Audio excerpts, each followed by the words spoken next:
नमस्कार दोस्तों, आज की हमारी कहानी आपको अच्छी लगे तो प्लीज़ मेरे चैनल को सब्सक्राइब करें और वीडियो को लाइक करें। मनीषा बहू, तुमने अपने मायका न्योता भेजा कि नहीं? अरे तुम्हारे पहले बेटे की शादी है, अपने मायके वालों को बुलवाओ, वो भी तो देखें। जिस बेटी को उन्होंने 2 कपड़े में भेजा था, आज वो किस शान से रह रही है। एक समय था अपने शहर में उनका भी बड़ा नाम था, अब कौन उन्हें जानता होगा। सरला जी अपनी बहू को बोल रही थी। मनीषा बोली, मम्मी जी, पापा मेरे प्रोफेसर थे और अभी भी कुछ पुराने लोग उन्हें जानते ही हैं। भाई दूसरे शहर में छोटी सी जॉब करता है, सारी चीज़ों की देखभाल भाभी करती हैं। फिर भी आप बोल रही हैं तो मैं बोल दूंगी। मनीषा का पति संजय बोला, तुम्हारा भाई यहाँ हो या ना हो, तुम्हें अपने घर न्योता भेजना चाहिए। अरे मानता हूँ, अब यहाँ तुम्हें सुख सुविधा ज़्यादा मिलती है, पर इसका मतलब ये तो नहीं कि तुम अपने मायकों वालों को भूल जाओ। पैसों से रिश्तों की गहराई और उसके रंग में फर्क नहीं पड़ना चाहिए। मनीषा चिढ़कर बोली, आप और आपकी माँ बड़े मजे ले रहे हो। मानती हूँ मेरे मायके में सुख सुविधा और पैसा नहीं है, तो क्या उसकी जिम्मेदार मैं हूँ? अरे मेरे भाग्य से आपके घर में पैसों की बरसात हो गई, मायका कंगाल हो गया तो मैं क्या कर सकती हूँ। अपनी बहन को देखो कैसी जिंदगी जी रही है, उसे न्योता क्यों नहीं भेजते? बुलवाओ उन लोगों को, मैं भी देखूं उनकी शान। संजय बोला, अरे तुम तो नाराज हो गई, अब ससुराल वालों के लिए मजाक नहीं करूँगा तो किसको करूँगा। और सही कहा तुमने, गीता के घर भी बोलना होगा, अब आए ना आए, वरना कल को कहेगी भाई के पास पैसे हो गए तो भूल गया। मैं माँ को कह दूंगा, वो फ़ोन कर देंगी। मनीषा नाराज होकर बैठ गई। संजय बोला, अब छोड़ो पुरानी बातों को, खुशी का मौका है, हमारे बेटे की शादी है। 28 साल हम लड़ते झगड़ते यहाँ तक पहुँच गए, हमारे बड़े बेटे बहू तो आ नहीं रहे हैं, अब उनकी खुशी के लिए हम भी खुशी मनाते हैं। चलो मैं बाहर की तैयारी देखता हूँ, तुम घर की तैयारी देख लो। इतना कहकर वो घर से निकल गए। इधर सोनम मनीषा की भाभी अपने ससुर राम बाबू से बोली, बाबूजी, मनीषा दीदी के घर से न्योता आया है, उनके छोटे बेटे की शादी है, हम सबको बुलाया है, ये भी 2 दिन की छुट्टी लेकर आ रहे हैं।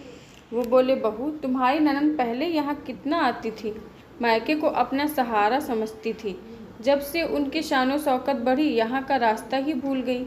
अब यहाँ आने से उनकी इज्जत घट जाती है। इसी गम में तुम्हारी सास भी इस दुनिया से चली गई। पहले तो रक्षाबंधन में आती थी, अब तो उसमें भी आना बंद कर दिया, बस एक राखी भेज देती है। कई साल हो गए उसे देखे हुए, अब उसे हमारी याद कैसे आई? सोनम बोली, बाबूजी, जो हुआ उस पर मिट्टी डालो, क्या बेटी जैसा सहारा एक बहू नहीं दे सकती? अब रिश्ता है तो निभाना तो पड़ेगा ही। माँ जी के जाने के बाद मैं नहीं चाहती कि लोग ये कहें कि भाभी ने रिश्तेदारी नहीं निभाई। मैं हूँ ना, आप चिंता क्यों कर रहे हैं? मैं सब संभाल लूँगी, किसी चीज़ की कमी नहीं होने दूँगी। सोनम के पति महेश दूसरे शहर में छोटी सी जॉब करता था, घर के हालात अच्छे नहीं थे, सोने का भाव इतना बढ़ गया था कि नया कुछ खरीदना सोनम के बस की बात नहीं थी। उसने अपना पुराना सोने का मांग टीका को साफ करवाया और बाजार से 3 साड़ी और मिठाई लेकर पैक करवा ली और पूरे परिवार के साथ अपने ननद के घर पहुंची। रात में समारोह था। सोनम ने तोहफा राम बाबू के हाथों से ननद को दिलवाया। मनीषा तोहफे को देखकर उखड़ी हुई आवाज़ में बोली, बाबूजी, इसकी क्या ज़रूरत थी? मैं कौन सा मायके के सहारे बैठी हूँ? मैंने बहू के लिए सब ले लिया, बेकार में लोग देखेंगे तो हंसेंगे, आप तो बस बहू को आशीर्वाद ही दीजिए। सरला जी आगे बढ़कर पैकेट लेकर बोली, अब मायके से क्या आया है ये तो देखना ही पड़ेगा। उन्होंने साड़ी को खोलते हुए कहा, ऐसी साड़ी हमने अपने ड्राइवर की बेटी को शादी में दी थी। मनीषा की ननद गीता साड़ी लेते हुए बोली, भाभी ये बहुत सुंदर साड़ी है, आप पर बहुत खिलेगी। और माँ, मायके की कोई भी चीज़ महंगी और सस्ती नहीं, बल्कि प्यार में लिपटा हुआ मायके का सहारा होता है। मनीषा बोली, गीता दीदी, अगर आपको ये पसंद है तो आप ही रख लीजिए, क्योंकि मैं और मेरी बहू तो ये नहीं पहन सकते। राम बाबू बहू का चेहरा देख रहे थे। सोनम धीरे से बोली, बाबूजी, बोलने वाले तो बोलते ही हैं, हमने दिल से उपहार दिया है, बस यही बहुत है। तभी गीता राम बाबू से बोली, बाबूजी, पिता का प्रेम और आशीर्वाद ही बहुत बड़ा सहारा होता है। पैसा तो हाथ का मैल है, कल आपके पास था, आज इनके पास है ना, न जाने कल किसके पास रहेगा। गीता की शादी भी एक संयुक्त परिवार में हुई थी। उसके पति जनरल स्टोर की दुकान चलाते थे। कोरोना काल में उसका बहुत नुकसान हुआ, जिसके कारण गीता की माली हालत भी ठीक नहीं थी। मायके में पैसे होते हुए भी कभी भी मदद नहीं मिला और गीता के पास जितना था उसमें ही वो बहुत खुश रहती थी। सर्दी का मौसम था, चारों तरफ मेहमानों की भीड़ थी।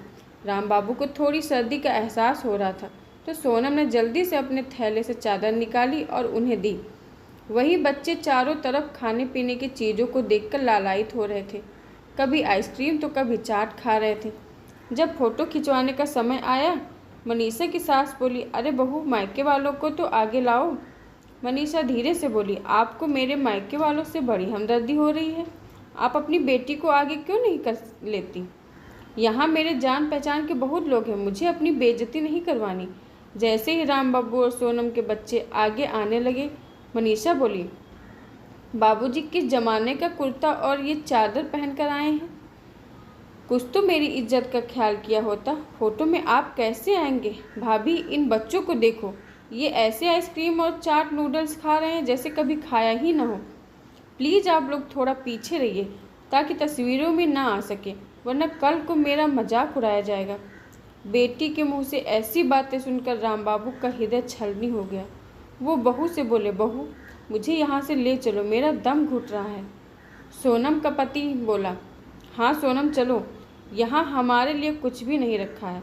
बेकार में अपनी बेइज्जती करवाने से क्या फ़ायदा? ऐसा समारोह हमारे लिए नहीं है। सब मौज मस्ती में लगे थे, तभी मनीषा की ननद गीता आई और बोली, बाबूजी ऐसे मत जाइए, खाना खाकर जाइए। घर पहुंचने में आपको 6-7 घंटे लग जाएंगे। आप थके हारे आए और ऐसे ही चले जाएंगे? यहाँ तो लोगों की आंखों पर पैसे की चमक है। दूसरों का छोड़िए, मेरी माँ ने भी पैसों का चश्मा पहन लिया है। फिर मैं अपने भाई और भाभी के सहारे की उम्मीद कैसे कर रख सकती हूँ? आप रुकिए, मैं रास्ते के खाने के लिए आपके लिए कुछ लेकर आती हूँ। सब जाने लगे। सोनम दोनों बच्चों का हाथ थामे थी। सोनम का पति ऑटो लेने के लिए गए, तभी वहाँ मनीषा आई और बोली, क्या हुआ? आपने ऐसी शादी कभी देखी नहीं होगी, इसलिए आपका यहाँ मन नहीं लगा होगा, तभी आप सब जा रहे हैं। सोनम बोली, ऐसी बात नहीं है दीदी, घर पहुँचते पहुँचते बहुत रात हो जाएगी, इसलिए अब हम चलते हैं। सरला जी बोली, अरे आप लोग तो एक ही थैला लेकर आए थे जो हमारी बहू उपहार में दे दिया। फिर जाने से पहले ये 2 थैले कैसे हो गए आपके पास? मनीषा भी आश्चर्य से देखी तो सरला जी बोली, अरे आपके हाथों में ये क्या है? लोग तो बेटी के घर का पानी भी नहीं पीते, आप यहाँ से क्या ले जा रहे हैं? गीता कुछ बोलती उससे पहले ही मनीषा के कुछ संबंधी मुंह दबाकर हंसने लगे। सोनम के सब्र का बांध टूट गया। उसके ससुर के हाथों से थैला लेकर उसके सामने खोल दी और बोली, ननंद रानी, इतना कुछ होते हुए भी जिसका मन इतना छोटा हो, उससे भला कोई क्या ले जा सकता है? जिस इंसान ने आपको जन्म दिया, उसे आपने सहारे की जगह सरेआम रुसवा होते हुए देख रही हैं। मनीषा बोली, मैं तो बस देख रही थी, मैंने दिखाने के लिए तो नहीं बोला। वही गीता बोली, भाभी, ससुराल में मायके की इज्जत बनी रहे, ये जिम्मेदारी बेटियों की होती है, पर मैं आपसे भी क्या बोलूँ, जब मेरी माँ मेरे मायके में मेरी इज्जत नहीं रहने देती, तो वो बहू के मायके की इज्जत क्या करेगी? राम बाबू सोनम से बोले, बहू, अब एक पल भी अगर मैं यहाँ रुका तो मैं प्राण त्याग दूंगा, मुझे घर ले चलो। मनीषा बोली, मैंने ऐसा क्या कह दिया कि बेटी से बढ़कर आपके लिए बहू हो गई और आप ऐसी बातें कर रहे हैं? सोनम बोली, ननंद रानी, मैं बहू होकर सहारा दे सकती हूँ, पर आप, जिस माली ने हर धूप से आपको बचाया, हर पल आपका सहारा बना रहा, आज आपने उसे सरेआम रुसवा किया। सोनम बोली, चलिए बाबूजी, मैं बहुत खुशकिस्मत हूँ कि मुझे आप जैसे पिता का साथ मिला। मायके में माता पिता तो अब रहे नहीं, मैं बहुत भाग्यवान हूँ जो आपकी सेवा का मुझे मौका मिला। जिसने अपने माँ बाप को ठुकराया, किस्मत कितनी देर उनके साथ रहेगी। तभी सोनम के पति आए और पूरे परिवार को अपने साथ लेकर चले गए। गीता सबके सामने मनीषा और अपनी माँ से बोली, आपने अपने घर में एक पिता का अपमान किया।